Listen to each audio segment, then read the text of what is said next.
Yeah? Yes. These are major general significances from which roots are built, and all the roots are using vowels, and vowels will be a major color of the root, which will give us general significance. That's how Sanskrit is so transparent. Okay, we stopped here at this. We finished the hymn, and I said that we will go through it once more. So I will start with the last what we did. Etam te stomam tu vijata vipro. Ratham nadhirach suapa ataksham yadidam agne. Pratitvam deva haryach suarvatiha pa enajayema. This way we stopped. This hymn, this establishing word stoma, ecstatic priest of our sacrifice born by power, I have made for you as the vehicle for your movement. I who am steady in knowledge and skillful in work. Dhirach suapach, it's I, all. Ataksham, because Ataksham is the first person. I kind of, as a carpenter, I carved it out of the wood of the substance, this as if the vehicle, Rathamna.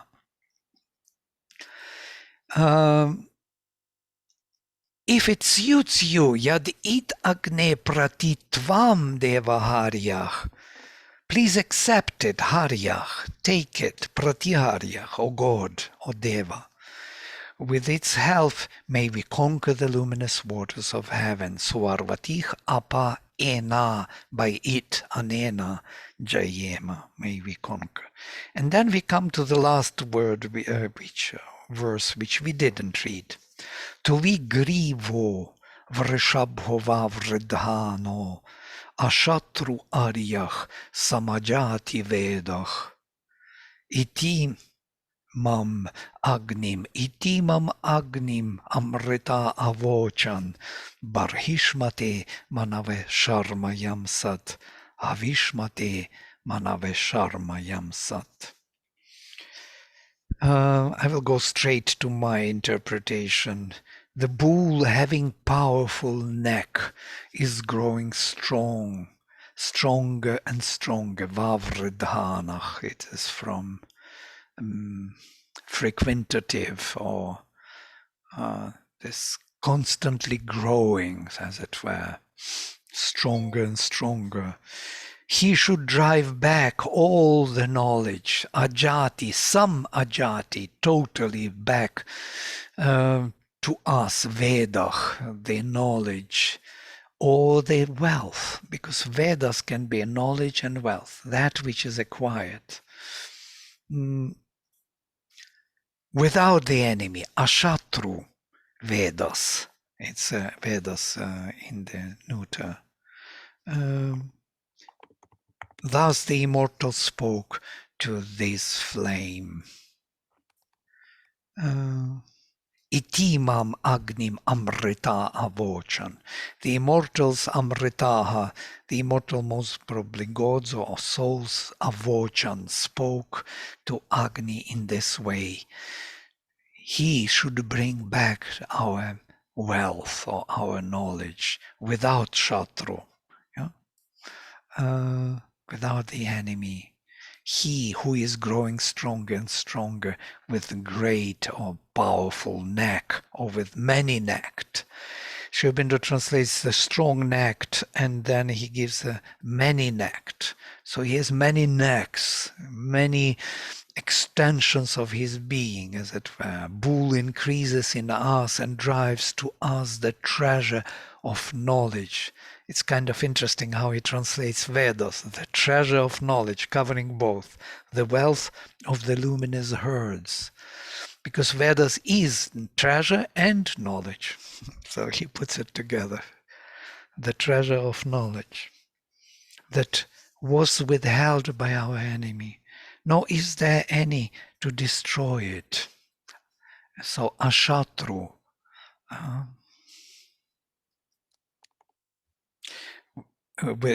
that, yeah, interesting. That was withheld by our enemy. That's how he sees it. Ashatru Aryach. Nor is there any to destroy it. Um, it's one has to think here. For so have the powers immortal spoken to the strength, and that he work out peace for the man who enlarges the seat of sacrifice, that he work out peace for the man who carries in his hand the oblation. So Barhishmate Manave, to the Manu, to the man, Barhishmate, the one who prepares the place for the sacrifice. Sharma Yamsat, he should give. This is conjunctive from yam, to give.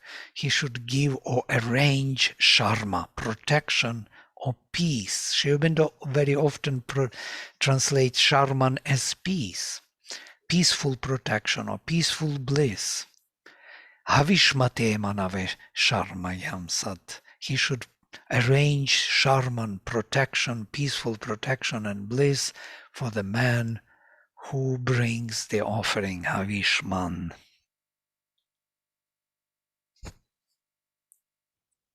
I was reading this today morning and it was so meaningful, and now I don't see this meaning anymore.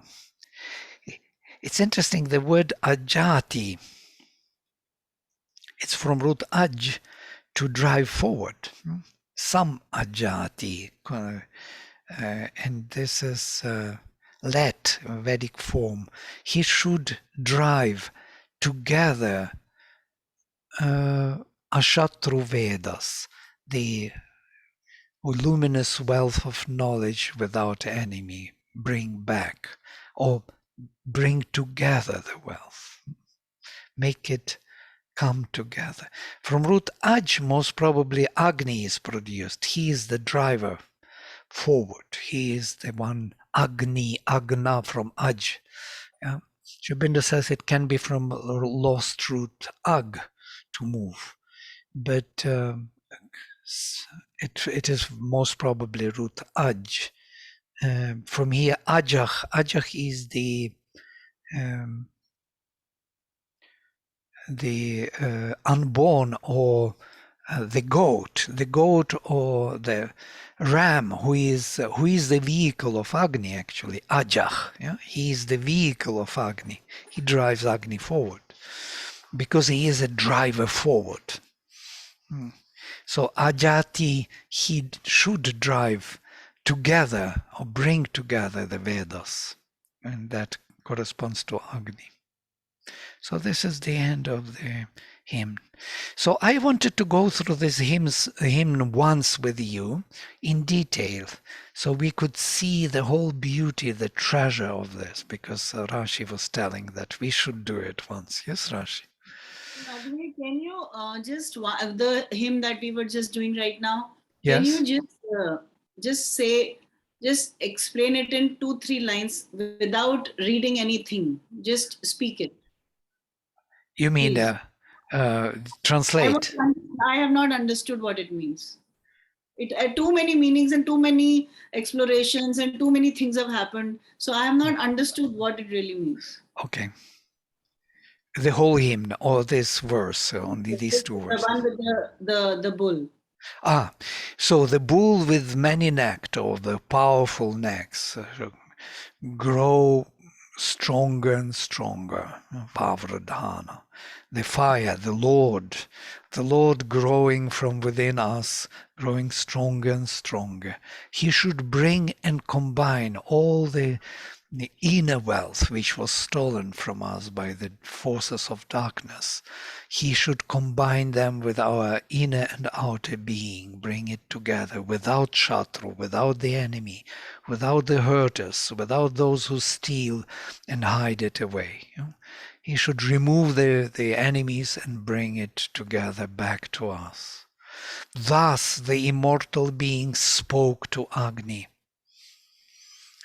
that he should furnish or give the powerful and meaningful protection to the man who prepares the place for the higher powers of consciousness. Barhishmate, who brings the offering. For him they should create the space in which he will be blissfully protected. So then what happens then? That's it. That's what the immortals called to Agni to create for the man who does the sacrifice, who lit the fire within him, to create for him a sacred space, which will be like a bubble for him in which he may live spiritual life within this setting, which is not conducive to spirituality, so to say, protected. Sharman. Sharman is the Sharanam, protection. Yeah. So that's why we're also using Agni as a protection tool. Yes. Because yeah. Go ahead. Because in my house, whenever I do sessions, healing sessions or channeling session, I would walk around with that little fire in the whole house. And then that's when I would do it. And when I do a session, see, I'll show you. I don't know if you can see me, but can you see this? Yeah, yeah. So it's like water, then oil, then light. So I like, before me, it's not just lamp, it's also fire. And then I do the thing. So that's what I was trying to understand. Beautiful. For me, you have to understand it in my reality, in my everyday's reality. And I could not understand. And just before your session, I was in a small process and I saw a bull and I could not understand what that meant. And so that's why I was like, oh my God, what is happening here? So I Bull wanted is to coming to understand. you. Now, I don't mean that way, but at least I should be able to decode when there is something which is immediately there is so much resonance, you know, in like 5 minutes I switched on and I heard you. Okay, thank you. Yes, thank you for sharing this. This is beautiful, that light on this and water beneath and the oil on the top. Interesting.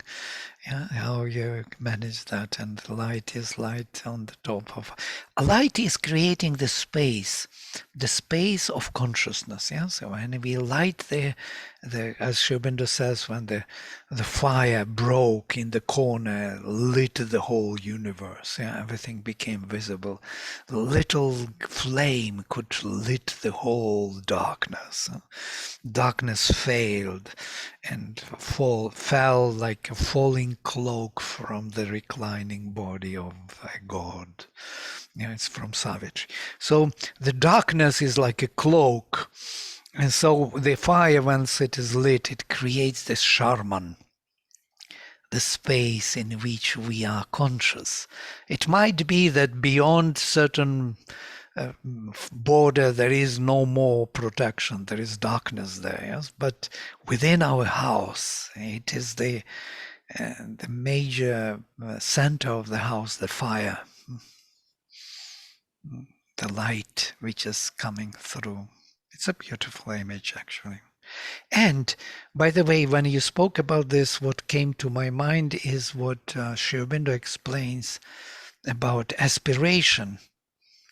Somewhere I was using it for my course on aspiration, and I took it from the Rig Veda. He says that the fire is to be constantly lit and flame constantly, because only then the illuminations which come to us as the grace answering to our call will not be stolen by the powers of darkness. Wow. He protects all the grace. Otherwise, if we do not, the power which comes from above cannot protect itself. It needs a protector on this side, and the protector on this side is the flame, the Agni. Vladimir, can you say that last sentence, which you were talking about fire? Yeah. Oh, it breaks, yeah, the voices break. Vladimir, before you explain, I want to show you this also, because can you see this? This is mother's symbol. Yeah. It's a lamp. So I put a lamp in it when I do this. Can you see the little tea light? Yeah, yeah. And for me, again, it is like what you were saying exactly, because it lights for like many, many hours. And I don't know why I do it, but now I understand why I do it. Because you're saying that, illumination is there. So when the grace comes, at least nobody else is stealing it. How Right. wonderful. Thank you, Vladimir. You're awesome. You're genius. Well, it is Sri Aurobindo, his genius. He spoke about it. We Oh, just picked it up for ourselves. Yes. I mean, I mean to say that to actually be able to understand in an active way is important for me. And I never know the reasons why I'm doing this. Why am I putting a lamp in Mother's symbol every night when I am coming to this room? I don't know why I'm doing it, but I'm doing it. You know what I mean? It's not a Yeah. ritual like a religion or, okay, God. I don't associate anything. This is something I must do. That's it. you Yeah. know Yeah. and to Yeah. let me explain, so I'm grateful. Thank you. Sorry, you can Thank explain to you. people. Thank you. Yes, it's And the, automatically happening because because you are and the drawn. other way of Yeah. looking at it is also what we discussed a few days back, that it is this psychic being that is the protection. And Absolutely. Agni is the psychic being, and that is why Nachiketa gets that as the second boon. Yes, absolutely. That is the psychic flame. It is the flame within their heart, that aspiration, the true aspiration within the heart is the flame. And that is the protector. And once it is flaming constantly, then the grace, the powers of the grace which come to the sacrifice, which are these gods descending, he brings down the gods, these powers will not be stolen by panis and put into the subconscious cave. They can act. They can become activated. They can do the job because the fire is here. Without the fire, there is no sacrifice, as Sri Aurobindo says. Sacrifice is impossible if fire is not lit. That's why everything starts with Agni. Agni mihile. I seek the divine flame with adoration. Yeah, this is the first phrase of the Veda. Because with this flame, everything is possible. It's the center of transformation. The Hotar, the invoker, all the powers. He brings all the treasures, bestows upon us. He creates Charman. He creates the charmant in French. Yeah? He creates the beauty or the space for us, the divine space in which we can live the divine life. So, Barhishmate Manave Sharma Yamsat, may he arrange for us the divine space for the man who is ready to do the sacrifice, for the man who has something to offer to the divine, his being, his life, his thoughts, his feelings. Yeah. But a person, the readiness means that Agni is doing its work, right? Yeah, absolutely. Yeah, it's only him can do this. We can't do it. We will have to agree and to do we have to kindle the fire and keep it, as Sri Aurobindo says, keep the flame trimmed. Yeah, keep the lamp trimmed and clean and our temple clean. That's what we have to do.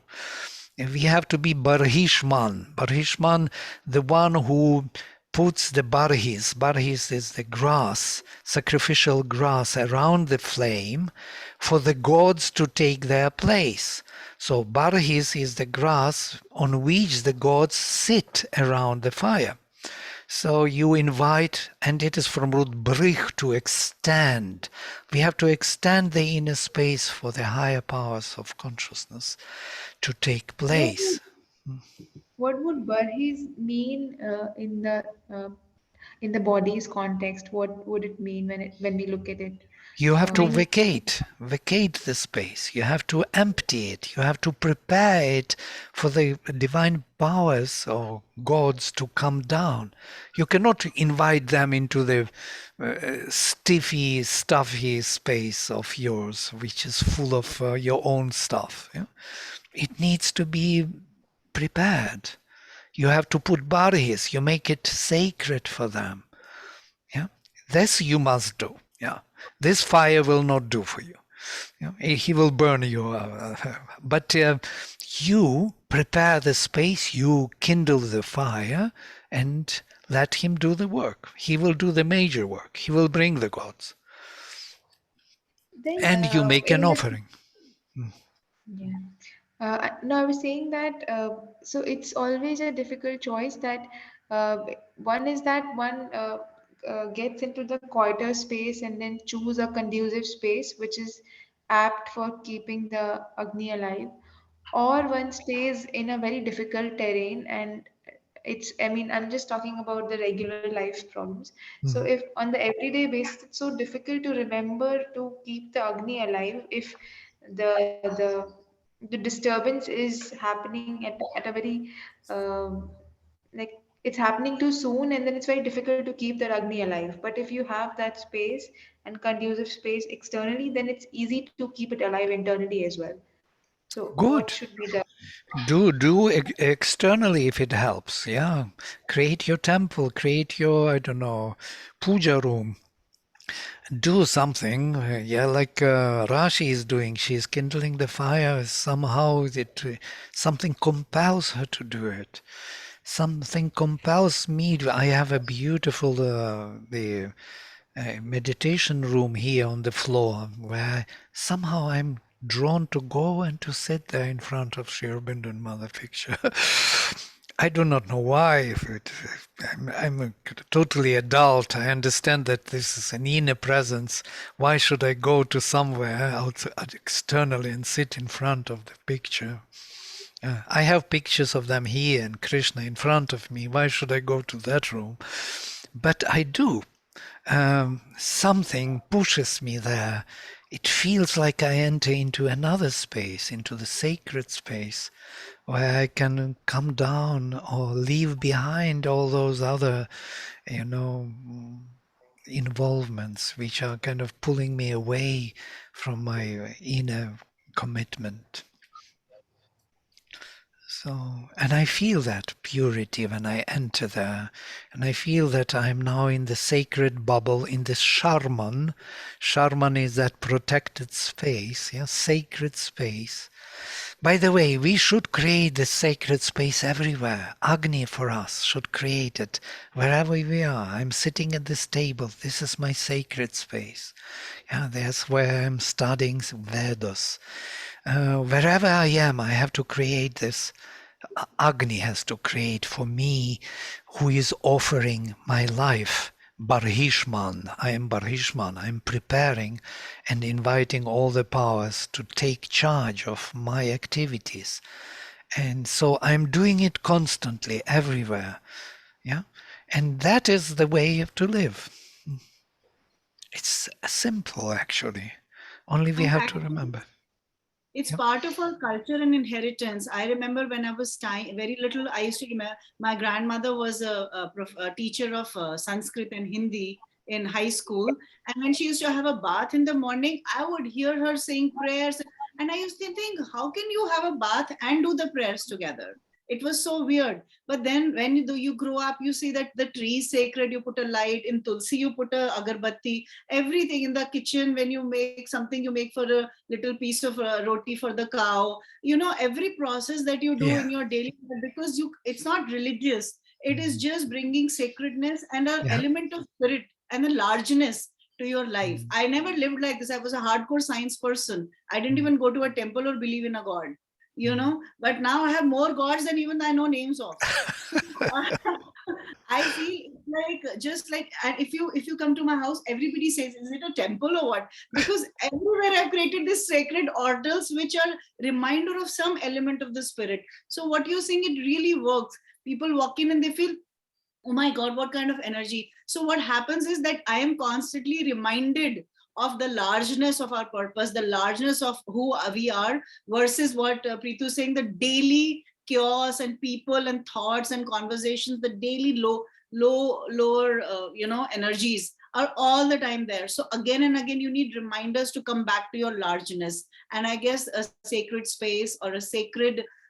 activity, even if it is as tiny as putting a tea light, it takes like 30 seconds to light it and put it in the mother symbol. But for me, my brain or subconscious gets indicated, okay, now things are going to be okay, everything's going to be fine, or whatever. So I mean, yeah, I totally understand the power of what you're saying. But I want to ask the question, when you said then it is protected, then it won't be stolen by the panis and put hidden in the cave of subconscious. What does that mean? Well, the whole hymn is about this. You remember we went through. Let us look into it, and that may be an answer. Will answer your question. So you remember it started with the mother. I will read this is my interpretation, but we will go step by step. The young mother keeps him hidden in her body, the youth, the prince, and gives him not to his father. Though she keeps him so tight within her bosom, she does not diminish his growth, breath, power. Those who are born on earth, Janasach, can see him deep within, established as the leader of their difficult ascent. This is the fire within. Yeah? It is interesting to note here that the Mother Earth does not give Agni to his father, Heaven. She keeps him tight within herself, but she does not diminish his strength, his growth. She will deliver him only when she herself will become great and vast, mature, Mahishi, it's in the next verse, widely developed. So he, developing in her, growing in her, develops her, as it were. And it is only those who are born here on earth, in the mother, as it were, can see him established deep within themselves as the leader of their difficult evolutionary path upward towards the heaven, but without leaving the matter. This is the important part. So it has to happen here within the body. In other words, growth of consciousness is to be undertaken in the material body. All the levels have to be present and active within the material frame. And that is the work of the sacrifice, the work of the Aryan, the work all men have come here to accomplish. That is how they can see him advancing on the path. Who is this prince? Another verse. O young mother, whom you bear so close to yourself, pressing him into yourself, as if forming and molding him into a body. Who is he whom you deliver when you are wide and mature, when you are queen? Many seasons have passed before he could finally be delivered. I saw him being born from the mother. Peshi, Bibharshi, these are the questions. I saw him from afar shining with one pointed tusk of golden light, making his weapon of conquest. I offered him an amrita of all the parts of my being. What can they do to me, those who know neither Indra, the divine mind, nor the divine word? This is starting these oppositions, the dark forces who do not know the divine mind or the divine word. The Rishi says that he has offered to Agni all the separate parts of his being one by one in their essence, Amrita. But there are other forces of darkness and confinement who do not offer him, but obstruct his growth. They do not know Indra, the divine mind, and his action upon our consciousness. They do not speak the word which stirs within the darkness, opening it to its action from above. The word and the mind are the two foundations of the Veda. Yeah, the Rishi speaks. I saw him secretly approaching from a far plane of his, from his own domain, his inbuilt within. It looked like an ecstatic movement of the luminous herds of many forms of brightness and brightness. None of those who confined could seize upon them, the herds of light, For he was already born. He was born, and they can't take these lights again into the darkness. For those rays of light who got weary and old became young again. Those who were pale and fading became full of light again because he was born. It is a description of the experience of the Rishi seeing Agni moving towards the surface of consciousness from the depth of his being, from his own plane, Kshetra, where he is at home, towards the plane where he is not yet at home, towards the surface. His movement involves the movement of luminous herds of all kind of forms and brightness.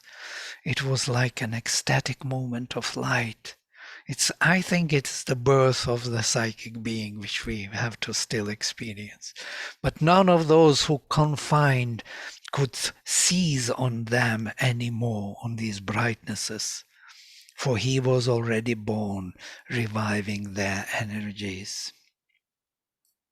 Who are these beings who could separate my strength from the luminous herds of knowledge, against whom there is no protector? Nobody can protect us from these separators, confiners. For they steal secretly without even a fight.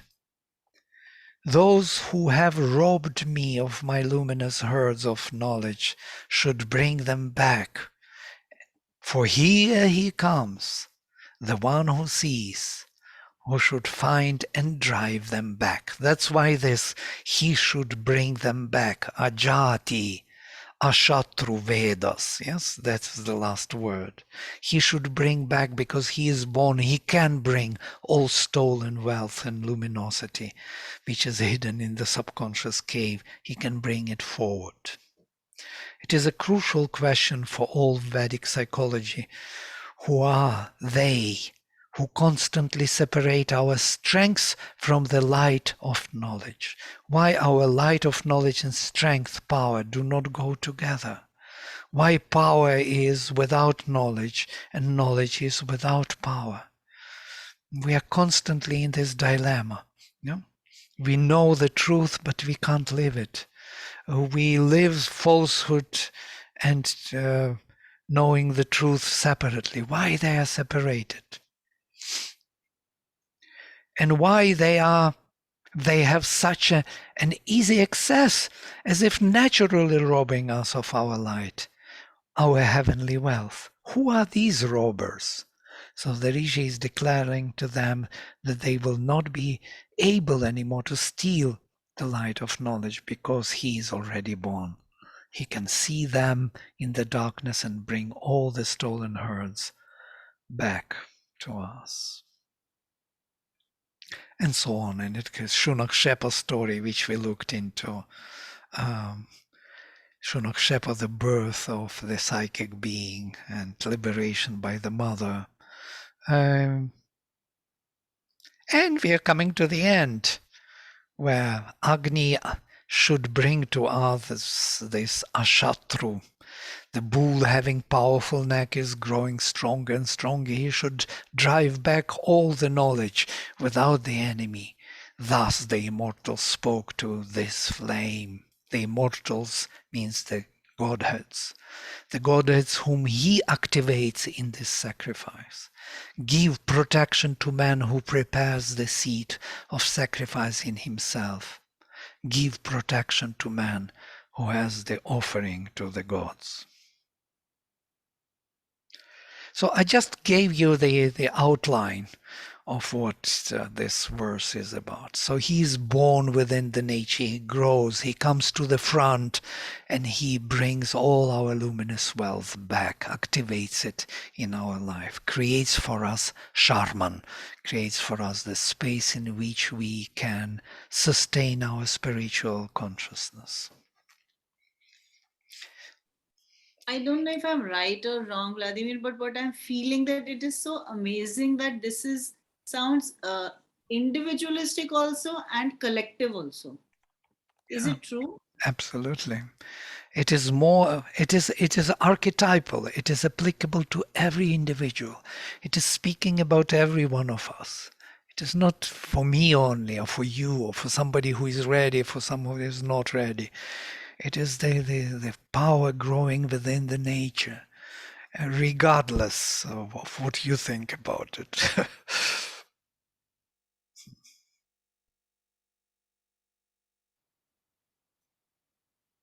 It's powerful, yes. Veda is so fundamental for all of us.